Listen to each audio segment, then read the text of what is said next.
പ്രിയ സജ്ജനങ്ങളെ, ഞങ്ങൾ കഴിഞ്ഞ ഞായറാഴ്ച അതായത് 16-ാം തീയതി ഇവിടുന്ന് മഹാകുംഭമേളയ്ക്ക് പാലക്കൽ തറവാട്ടിൽ നിന്നും പുറപ്പെട്ടതാണ്. ഇന്നിപ്പോൾ ഞങ്ങൾ 11-ാം ദിവസം ഞങ്ങളിവിടെ തിരിച്ച് എത്തിയിരിക്കുകയാണ്. ഞങ്ങളുടെ യാത്ര വളരെ ഭംഗിയായിട്ട് ദൈവം നടത്തി തന്നു.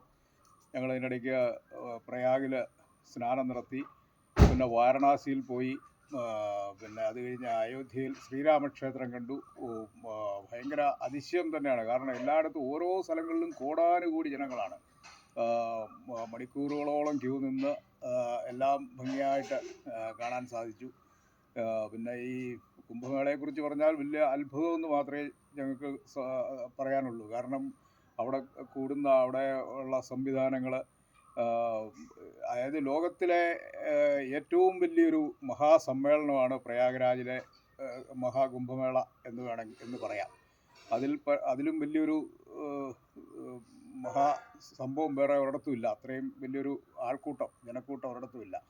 പിന്നെ ഈ ജനക്കൂട്ടം മാത്രമല്ല, അവിടുത്തെ അത്ഭുതങ്ങളെന്ന് പറഞ്ഞാൽ വളരെയധികം അത്ഭുതപ്പെടുത്തുന്നതാണ്. കാരണം 60 കിലോമീറ്ററോളം നീളത്തിൽ ഒരു 4000 ഹെക്ടർ സ്ഥലത്ത് 1.5 ലക്ഷത്തോളം ടെൻറ്റുകൾ, വലിയ ടെൻറ്റുകൾ, എത്ര ആൾക്കാർ ചെന്നാലും താമസിക്കാൻ പറ്റുന്ന തരത്തിലുള്ള 1.5 ലക്ഷത്തോളം ടെൻറ്റുകൾ, ചെല്ലുന്ന ആൾക്കാർക്കെല്ലാം സൗകര്യത്തിന് 1.5 ലക്ഷത്തോളം ടോയ്ലറ്റുകൾ, 3000-ഓളം പാചകശാലകൾ, അതുപോലെ 40,000-ഓളം സെക്യൂരിറ്റി സ്റ്റാഫുകൾ, പിന്നെ അതുപോലെ എന്തെല്ലാം 2700-ഓളം AI ക്യാമറകൾ, ഇതെല്ലാമായിട്ട് എത്ര കോടി ആൾക്കാർ ചെന്നാലും ഇറങ്ങി മുങ്ങാവുന്ന രീതിക്ക് സംഗമ സ്ഥലത്ത് അതിനുള്ള സൗകര്യങ്ങളെല്ലാം ഒരുക്കിയിരിക്കുന്നു. ഞങ്ങളൊന്നും ഒരു ക്യൂ ഇല്ലാതെ ഇത്രയും ആൾക്കാർ വളരെ ഭംഗിയായിട്ട് ഇറങ്ങി മുങ്ങി കുളിച്ചു പോരുന്നു. അപ്പോൾ ഈ സംവിധാനങ്ങളൊന്നുമല്ല നമ്മളെ അത്ഭുതപ്പെടുത്തുന്ന, മറ്റു പല കാര്യങ്ങളും നമുക്ക് കാണാൻ പറ്റാത്ത ചില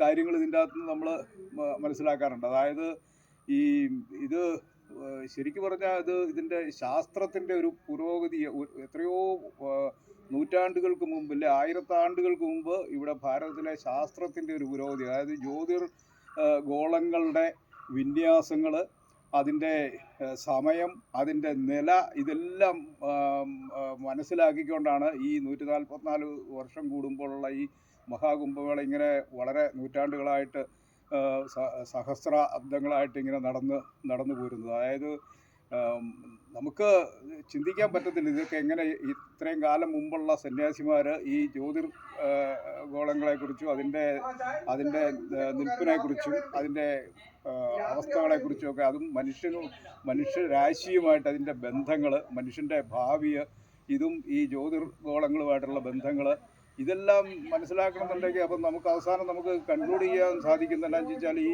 സന്യാസിമാർ, ഹിമാലയങ്ങളിലുള്ള സന്യാസിമാർ ഈ ക്വാണ്ടം മെക്കാനിക്സിൽ നീന്തി തുടിക്കുന്ന ഇവരൊക്കെ ശരിക്കും പറഞ്ഞാൽ വിജ്ഞാനത്തിൻ്റെ ആ സാഗരത്തിൽ തുടിക്കുകയാണ്. അറിവിൻ്റെ സാഗരത്തിൽ നീന്തി തുടിച്ച ആ സന്യാസിമാർ അവർ ജ്ഞാനസ്നാനം ചെയ്യുകയാണ് ആ അറിവിൻ്റെ സാഗരത്തിൽ. അതാണ് ഇവിടെ സംഭവിക്കുന്നത്. അതിൻ്റെ ഒരു പകർപ്പാണ് ഇപ്പോൾ നടക്കുന്ന ഈ കുംഭമേളകളും. അങ്ങനെ